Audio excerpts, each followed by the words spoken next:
Hey, what's going on, guys? What's happening? YouTube, good morning, everybody. You guys have tuned into Rules for Rebels. I just got my morning coffee, got a little bit of time to kill, and figured we'd kind of cover a business story. I thought this one was pretty interesting. Oregon has become the first state to ban homebuyer love letters. And I'm curious to hear what you guys think about that. Is this a good thing? Is this a bad thing? Is this government trying to solve a problem that doesn't exist? Is this government interjecting themselves in between business transactions that they have no business injecting themselves into? Have you guys ever submitted a home buyer love letter? Or if you've sold a home, has a home buyer love letter ever swayed you into selling to a certain party? So we're going to be talking about all of that in today's video. So what is a home buyer's love letter? I imagine a lot of you guys have heard about this, but basically people are trying to give themselves a little bit of an edge when buying a home. So, if I'm submitting an offer for a home, maybe I also submit a letter and I include a bunch of sappy stuff about how much I love the home and love how they decorated it.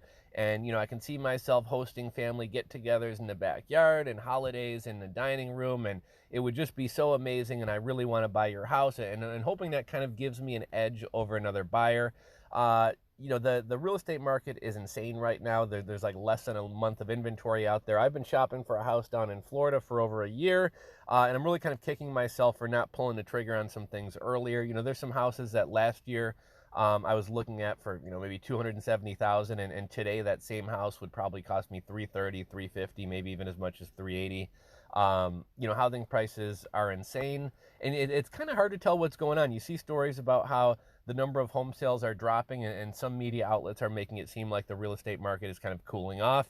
But in reality, the number of home sales is dropping because there's just no inventory.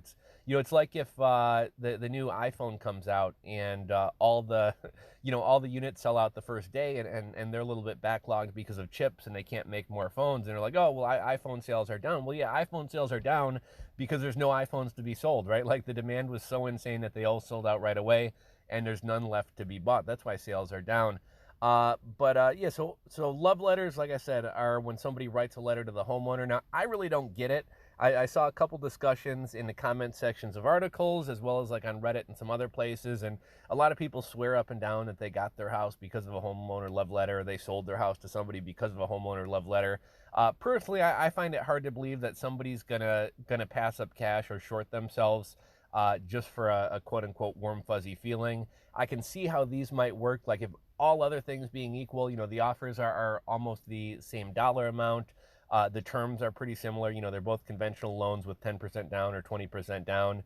And, you somehow relate to one of the parties because of something they said in their love letter, and you decide to pick them over the other party. But I can't really see these love letters doing much aside from being like the one last tipping point to decide between two, equally impressive offers.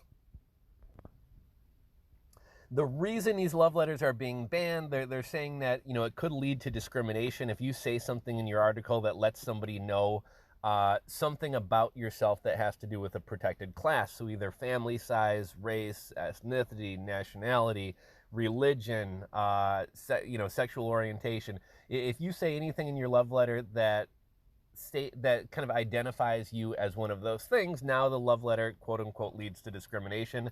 This whole thing is kind of interesting to me, right? Like if you go in for a job interview and the person who is the hiring manager, the person who is interviewing you, went to the same college as you, we're allowed to kind of choose somebody that's similar to us or that we have a connection to on that front. Whereas, let's say somebody was selling a house and they get a love letter talking about, oh, I can't wait to make matzo ball soup with my, with my younger niece or nephew, or, I can't wait to make gnocchi with my young niece or nephew, or something like that. Now I've told them that I'm Jewish or I'm Italian, and if they're Jewish or Italian, again, we have a tendency to like people or favor people who we have some type of connection with. And it's kind of interesting how in certain areas we're allowed to kind of favor these certain connections, and in others we kind of aren't. The example of cooking an ethnic food with your family member, you're not allowed to choose somebody based on that, but you are based on where they grew up or where they went to college. So the whole thing's kind of funny to me. I also think just based off somebody's name, you can generally tell what ethnicity they are. I would hope that most people are not foolish enough to choose somebody based on race and short themselves money.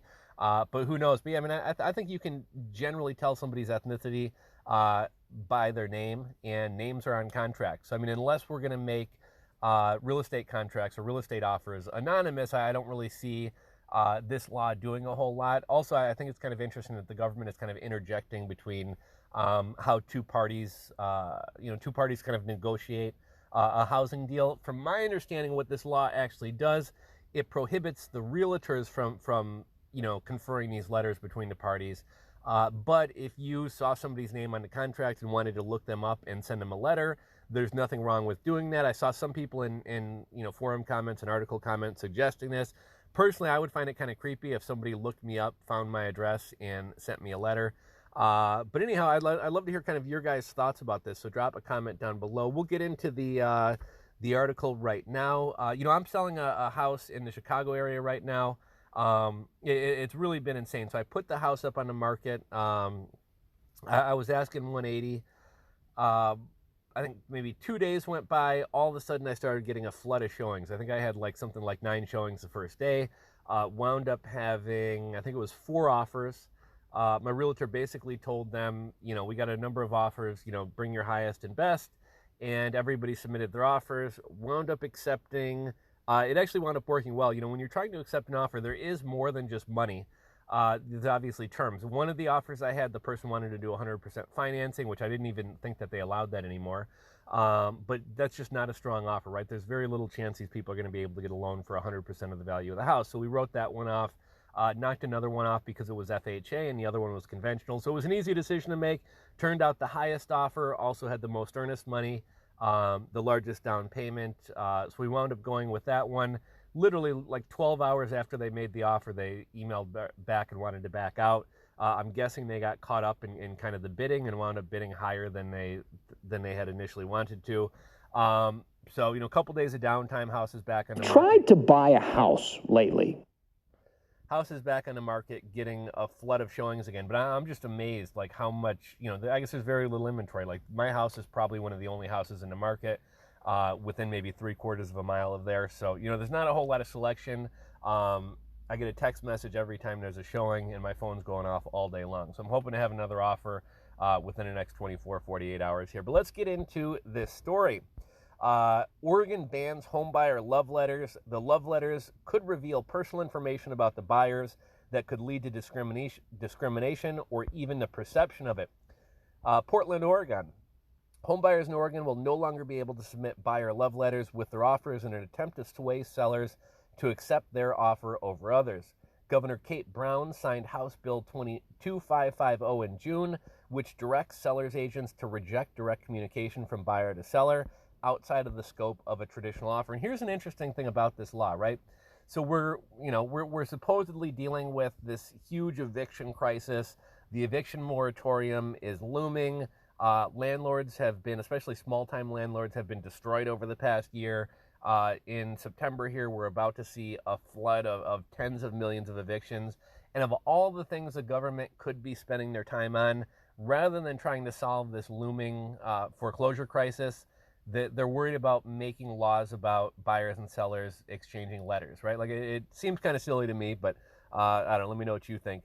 Buyers will often include personal, heartfelt letters, so sellers will accept their offers, telling them how much they love the home, how much they can envision their family growing there, or that they, just making sure the video's still going, or making sure that they will see themselves hosting holiday dinners in the kitchen. The problem lies in that those letters could reveal personal information about buyers that could lead to potential discrimination. Sellers aren't allowed to discriminate based on protected class status such as race, gender, religion, or family makeup, and a letter could open a door to discrimination or even just the perception of it. The National Association of Realtors has actually advised against them, mainly because it rides a line of being perceived as violating fair housing rules, said Paul Knighton, CEO of More Realty. Last year, the National Association of Realtors put out guidance discouraging agents from accepting love letters from buyers, but the practice remains popular nationwide. An example, when a letter comes, if it describes a family situation or circumstances, whatever that may be, or indicates or gives a clue to religion or protected class, there's always a risk that a seller could be accused of making a decision based upon inappropriate factors, Knighton said. Oregon is the first state to make it illegal. The bill's chief sponsor, Rep. Mark Meek, is a real estate agent. So, let's think about this. It's one thing to discriminate against somebody because of a religion or their race, but like, I think one of the whole reasons of these love letters is someone says, oh, a lot of people would like to see a family enjoying their home, right? And, my kid's going to play in the backyard. They're going to have sleepovers in the basement. Saying that violates fair housing rules. And I even saw on Reddit, a lot of people were saying, oh, well, if you're a cisgendered straight person, you're going to have the edge over somebody who's gay or somebody who doesn't have children. And it's kind of funny how, again, the reality of things is we favor people and relate to people like us. But when it comes to housing, you can't really have that. It's just kind of a weird dynamic. The sale should come down solely to the terms and conditions of your offer, Knighton said. Shit, man, this thing keeps refreshing. The sale should come down solely to the terms and conditions of your offer, Knighton said. He acknowledged it's a tough market for buyers right now, but said love letters rarely tip the scales. And this is kind of my feeling, right? Ultimately, at the end of the day, most people care about money. I've seen on a Reddit, on a subreddit post, somebody was like, I accepted $25,000 less for my house because I wanted to see a family own it instead of BlackRock. Not only do I not really believe that comment, but how many people have the money to do this, let alone how many people are willing to, leave, thousands, potentially even tens of thousands of dollars on the table for a warm, fuzzy feeling. I personally just don't see it happening. You really have to put your best foot forward, make your offer as clean as possible. The truth is, this is an incredibly strong seller's market. There's 0.7 months of inventory on the market. The more months of inventory, the closer you get to a buyer's market. But right now, it's such a strong seller's market that all buyers can do is work hard to put their best foot forward in the offer. So what does that mean? That means not having contingencies, not having to sell your house. Personally, I think it's kind of foolish to buy a house with no inspection, but a lot of people are waiving inspections. A lot of people are doing cash offers, either quick closing dates or even longer closing dates if somebody needs to be out of the house, being flexible with your offer. But if any of you guys are in the market to buy a home, I'd love to hear from you guys. Like, what is the market like in your area right now? And I'd also love to hear from you guys. Have you written a love letter, or has a love letter affected your decision in who you sold your home to? Drop a comment down below. I'd love to hear from you. That's all I got. If you guys enjoyed today's video, give it a thumbs up. If you're not subscribed, hit that subscribe button below. Thanks for watching, and we'll catch you on the next video.